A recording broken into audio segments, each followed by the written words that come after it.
today we're going to be looking at the Trick or Treat Studios release of the Grandpa Mask from the original Texas Chainsaw Massacre. On the side we have the tag, Trick or Treat Studios. Inside it lets you know how to care for your mask.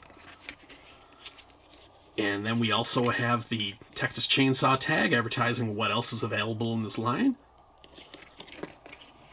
And there's the front of it. Officially licensed collection. Now, right off the bat, I've got to say that I'm actually pretty disappointed with this mask. When Trick or Treat announced that they were going to be doing a Texas Chainsaw Massacre line and said that they were going to be using Connor Deless' sculpts for it, I was ecstatic because he is an extreme talent. I had seen some of his original sculpts at MassFest over the last couple of years, and they were beautiful. They look like they came right off the screen. But this final production piece, it doesn't cut it for me, especially compared with Trick or Treat's past efforts. Now, I didn't expect it to look exactly like his original sculpts, obviously, but even compared to the pictures they have on their website, I would be generous if I said that there was at least 50% of the detail in those photos in this final production piece. This entire mask has a very smoothed out, textureless appearance to it when you compare it to what's online. Like, you can see that there is texture to it,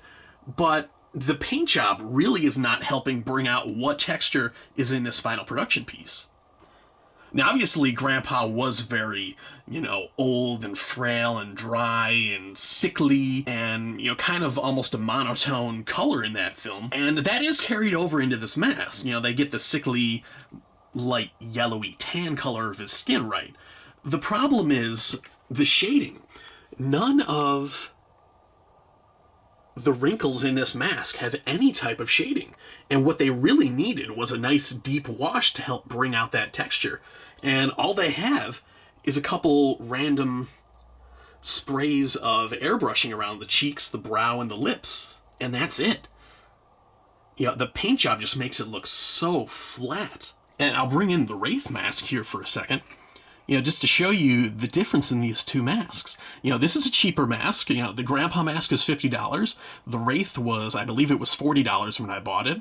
They're very similar masks, both, old, wrinkly faces, and both very monotone in color. But the Wraith has that nice wash that brings out all of the little wrinkles and crevices in the mask, and the Grandpa Mask does not have that. And also, they decided to finish it in a gloss coat, which makes it look even cheaper to me. I don't know why they would choose to do that. He had very dry-looking skin in the movie, and a lot of their masks don't have gloss coats, so I can't understand the decision to do that. And with the texture in the final piece, again, I'm going to spin this around to the back. That is the stamp that says Trick or Treat Studios and the artist on it. You can tell it is almost non-existent. And that is just to show you how much texture was lost in this final production piece. Like Trick or Treat Studios, it's completely illegible, and I'm shooting this in 4K. Sculpt by is almost nearly illegible, and Connor Deless is the most noticeable part of that. And just to bring in the Wraith again, here's the stamp on the bottom of that mask.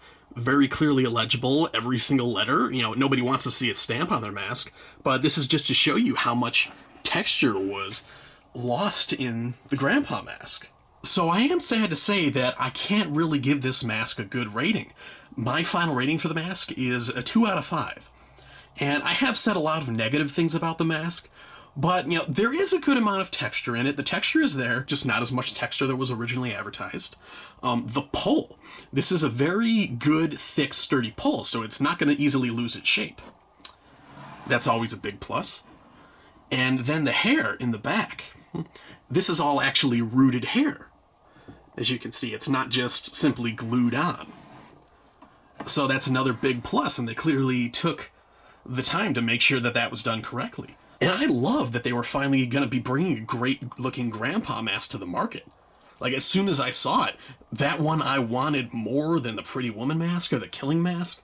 But it just, this final piece does not look that great. And there is one more thing I would like to bring up. I do leave Trick or Treat Studios reviews on their website, and I've left them a lot of great reviews, and, mostly 5-star and 1 4-star rating. But I did want to leave them, the 2-star review for this mask. But they refused to upload that one onto their site. I actually tried to upload it twice. The first time it was pending approval, and then disappeared from my recent reviews.